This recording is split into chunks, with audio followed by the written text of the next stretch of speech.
जय जय श्री राधे, जय जय श्री राधे, जय जय श्री राधे। भक्ति भक्ति भगवंत गुरु चतुर्नाम बपु एक, इनके पद बंधन किए नाशे विघ्न अनेक। श्याम प्यारी कुंज बिहारी, जय जय श्री हरिदासी दुलारी। श्याम प्यारी कुंज बिहारी, जय जय श्री हरिदासी दुलारी। आज के सत्संग में श्री कुलशेखर जी का चरित्र वर्णन करते हैं। इसके बाद श्री रतबंती जी नाम की बाई का चरित्र वर्णन करेंगे। नाभाजी कहते हैं, संत साख जाने सवे, प्रकट प्रेम कलयुग प्रधान। भक्त दास के भूप श्रवण सीता हरि कीनो। मार मार कर खंगबाज सागर में दीनो। नरसिंह को अनुकरण होए हिरण्याकशी मार्यो। भय भयो दशरथ राम बिछुरत तन छार्यो। कृष्ण दाम बांधे सुने, तीचन दियो प्राण। संत साख जाने सवे, प्रकट प्रेम कलयुग प्रधान। सभी लोग जानते हैं और संत जन इसके साक्षी हैं कि कलयुग में केवल प्रेम से ही भगवान प्रकट होते हैं। अतः प्रेम ही प्रधान है। हर व्यक्ति के साधन साध्यों में अन्य साधन गौण हैं। प्रेम ही भगवान का प्रकट स्वरूप है। वह मनुष्य बड़ा ही अभागी मूर्ख है जिसके हृदय में भक्ति का अभाव है। दक्षिण देश का एक राजा था जो रामचंद्र जी के रूप के ध्यान में अत्यंत तल्लीन रहता था। वह श्री रामचंद्र जी की लीला और उनके गुणों को सर्वदा प्रेम पूर्वक सुनता। एक ब्राह्मण देव उन्हें रामायण की कथा सुनाया करते थे। वे जानते थे कि राजा का स्वभाव अत्यंत खरा है, भाव से भर जाता है, इसलिए सीता हरण सरीखे प्रसंगों को उन्हें कदापि नहीं सुनाते थे। एक दिन पंडित जी पंचवटी का प्रसंग राजा को सुना रहे थे। श्री राम जी श्री लक्ष्मण जी को सीता जी की रक्षा में नियुक्त कर स्वयं अकेले ही खरदूषण आदि 14,000 राक्षसों का मुकाबला करने को खड़े हैं। राक्षसों की विशाल सेना धरो पकड़ो मारो कहते हुए श्री राम जी को घेर लेती है। पंडित जी कह रहे थे और धर्मात्मा श्री राम अकेले 14,000 राक्षसों से युद्ध करने जा रहे हैं। इस युद्ध का परिणाम क्या होगा? परम भावुक भक्त नरेश कुलशेखर जी को यह ध्यान ही नहीं रहा कि हम कथा सुन रहे हैं। उन्होंने समझा अभी अभी खरदूषण आदि अकेले श्री राम से लड़ने आए हैं। अतः उन्होंने भावावेश में तत्काल शंख बजाकर सेनापति को आज्ञा दी, शीघ्र सेना सजाकर पंचवटी को प्रस्थान करो। हमें शीघ्र श्री राम की सहायता के लिए पहुंचना है। दुष्टों को मारकर श्री राम की विजय पताका फहरानी है। कथावाचक पंडित जी समझ गए कि राजा परम भाव में पड़ गए हैं। इन्हें अतीत की घटना प्रत्यक्ष की तरह भास रही है। अतः राजा का समाधान करने के लिए उन्होंने तुरंत कहा कि श्री राम ने एक ही क्षण में समस्त राक्षसों का संहार कर दिया है। अब वे सुखपूर्वक सीता जी और लक्ष्मण जी के सहित विराजमान हैं। तब राजा का आवेश शांत हुआ। एक जगह तो वर्णन आया है कि राजा सेना सजाकर 3 कोस तक गए। तब मंत्रियों ने विचारा ये हम लोगों के कहने से तो लौटेंगे नहीं, अतः संतों को भेजा। संतों ने जाकर राजा से कहा, हमें श्री राम जी ने भेजा है, आपको हम श्री राम जी का संदेश सुनाते हैं। प्रभु ने कहा है, हमने अकेले ही सभी राक्षसों को क्षण मात्र में मार डाला है। अब आपको सहायता के लिए यहाँ आने की कोई आवश्यकता नहीं है, आप सुखपूर्वक लौट जाओ। संतों की बात मानकर श्री कुलशेखर जी विजय का डंका बजाते हुए पुणे नगर को लौट आए। उसी दिन से पंडित जी राजा के भाव को जानकर ऐसे प्रसंगों को नहीं सुनाते थे। एक बार वे ब्राह्मण व्यास बीमार हो गए। उन्होंने अपने पुत्र को कथा सुनाने के लिए भेज दिया। वह राजा के स्वभाव को जानता नहीं था। उसने सीता हरण का प्रसंग पढ़कर सुना दिया। सुनते ही राजा को यह आभास हुआ कि सचमुच रावण सीता जी को हरण करके लिए जा रहा है। उनके हृदय को बड़ी भारी चोट पहुंची। राजा ने सीता हरण सुनते ही म्यान से तलवार निकाल ली। मारो मारो ऐसा पुकारते हुए घोड़े पर चढ़कर दौड़े। शरीर में ऐसा प्रेमावेश आ गया कि लंका पर आक्रमण करने के लिए घोड़े पर चढ़कर यह कहते हुए समुद्र में कूद पड़े को दुष्ट रावण को हाल बेहाल कर दूंगा। इसी समय उसे मार डालूंगा और सीता जी के चरणों का दर्शन करूंगा। चरणों के दर्शन का भाव आंखों में भर गया। अश्रुपात हो रहा था। राजा की ऐसी प्रेम विभोर अवस्था को देखकर श्री सीता जी और श्री रामचंद्र जी दोनों ने आकर दर्शन दिया। राजा से बोले, उसे तो मैंने मार डाला। उस नीच ने जैसा कर्म किया था वैसा ही फल पा गया। अब घर लौट चलो। श्री राम जी के ऐसे वाक्य सुनकर राजा को बड़ा सुख हुआ। हृदय में जो दारुण कष्ट था वह दूर हो गया। इष्ट रूप के दर्शनों ने राजा को मानो नया जीवन प्रदान किया। फिर वे अपने घर पर आ गए। श्री कुलशेखर जी का ऐसा भावपूर्ण हृदय था। श्री कुलशेखर जी भगवान की कौस्तुभ मणि के अवतार कहे जाते हैं। आपका प्रादुर्भाव कुंभ राशि पर सूर्य के स्थित होने पर शुक्ल पक्ष द्वादशी तिथि पुनर्वसु नक्षत्र दिन शुक्रवार को हुआ था। आपके पिता परम धर्मात्मा राजा धनव्रत ने संतान की कामना से श्री नारायण की आराधना की थी। भगवान ने कुल की कीर्ति को उज्जवल करने वाले अपने अंश पुत्र को उत्पन्न होने का वरदान दिया। इसी से इनका नाम कुलशेखर रखा गया। अल्पकाल और अल्प प्रयास में ही इनको सभी विद्याएं प्राप्त हो गईं। इनको सब प्रकार से सब लायक देखकर राजा धनव्रत ने राज्यकाल इनको सौंपकर स्वयं संन्यास ले लिया। श्री कुलशेखर जी श्री राम जी के उपासक थे। अतः अपने राज्य में इन्होंने श्री राम राज्य का आदर्श उपस्थित किया। श्री राम राजा के ही समान इनके राज्यकाल में भी प्रजा को परम सुख था।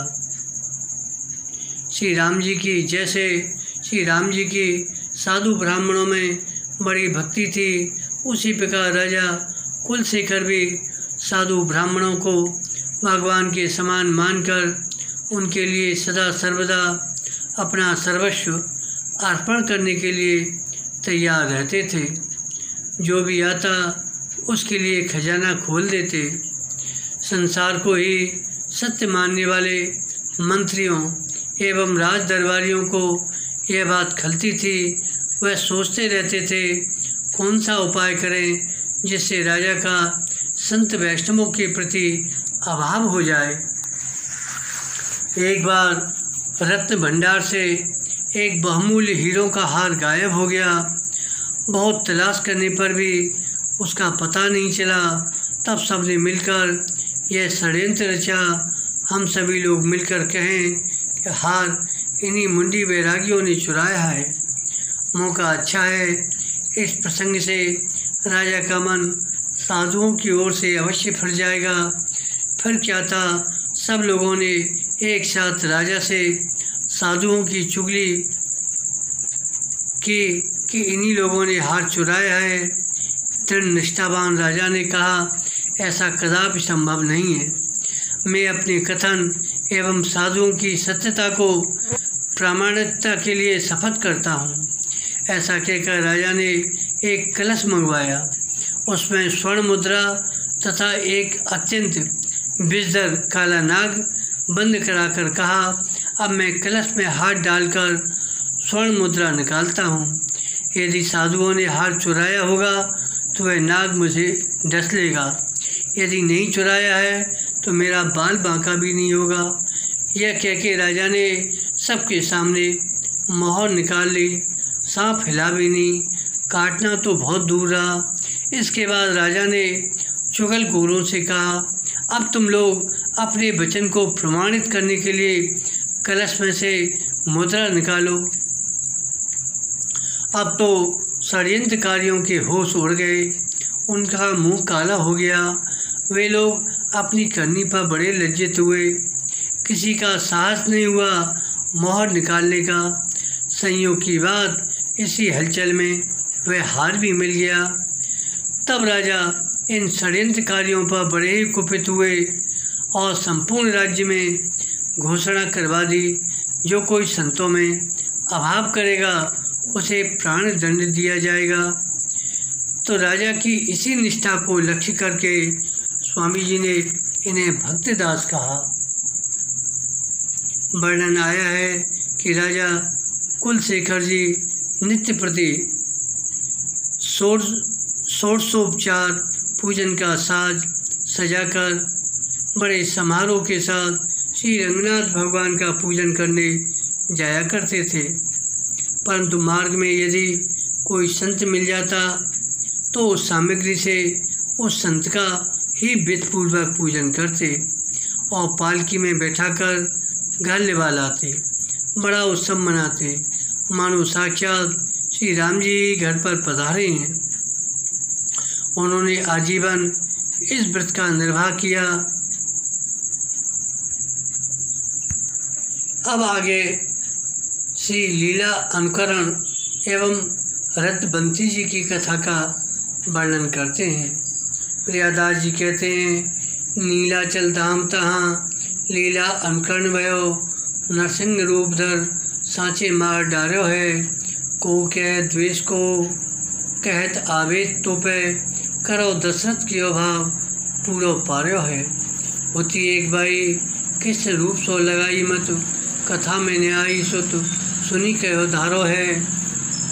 बांधे जसमत सुन औरे भई गति कर, दही सांची रत तन तजो मनि बार्यो है।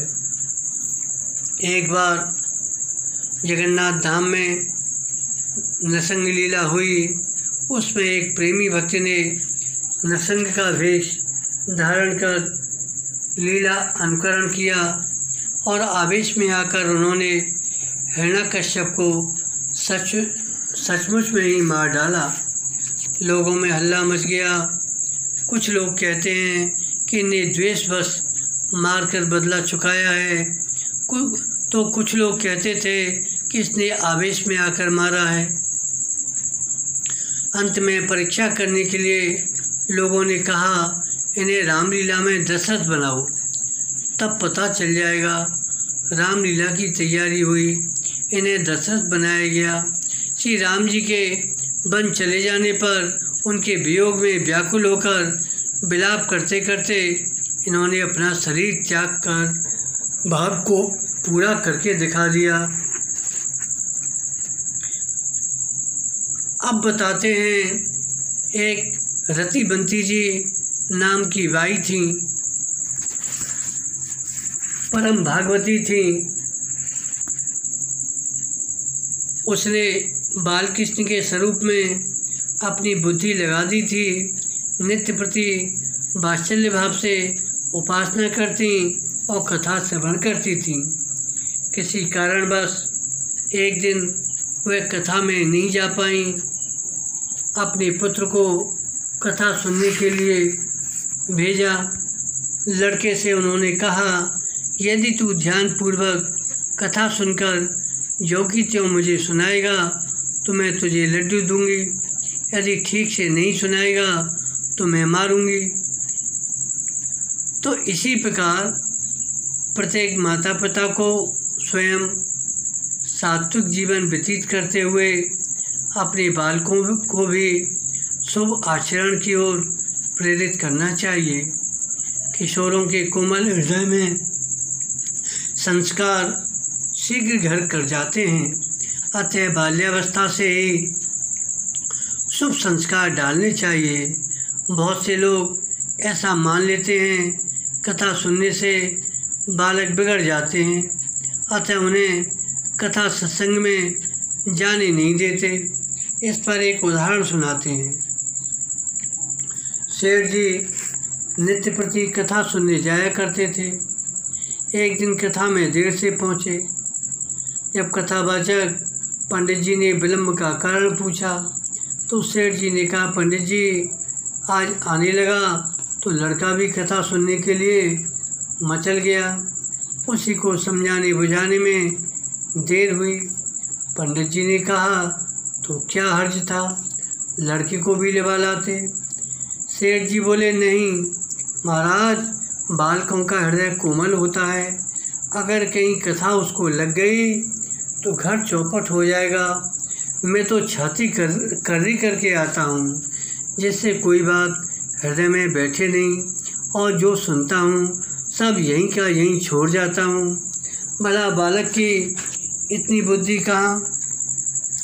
अब तो पंडित जी ने हंसकर कहा, आप इतने दिन से कथा सुन रहे हैं परंतु आपको तो नहीं लगी, तो एक दो दिन सुनने से बालक को इतनी जल्दी नहीं लग जाएगी, कभी कभी उसे भी ले आया करो। जब कथा लगने लगे तो उसे मत लाना। पंडित जी की बात मानकर एक दिन सेठ जी बालक को भी साथ लगा लाए।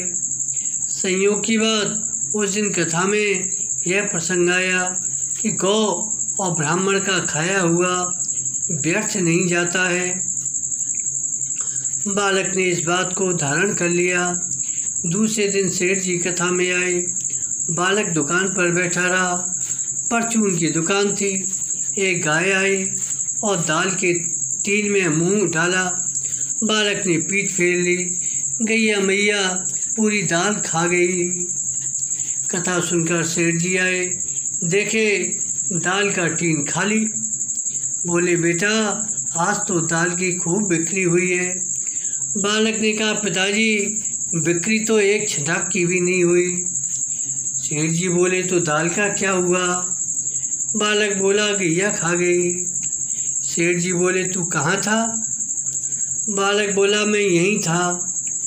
सेठ जी ने कहा, तो गाय को भगाया क्यों नहीं।